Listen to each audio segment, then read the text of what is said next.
Floating elements can make a product poster feel modern, spacious, and visually dynamic. Open Canva and create a new product poster using your preferred dimensions.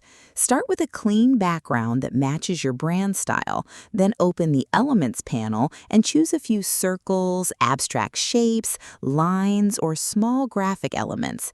Place the larger shapes behind the product and position smaller elements around the canvas so they appear to float naturally.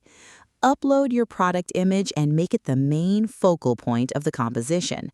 Add a bold headline, a short product description, pricing, and a clear call to action using modern, easy-to-read fonts. Use different sizes and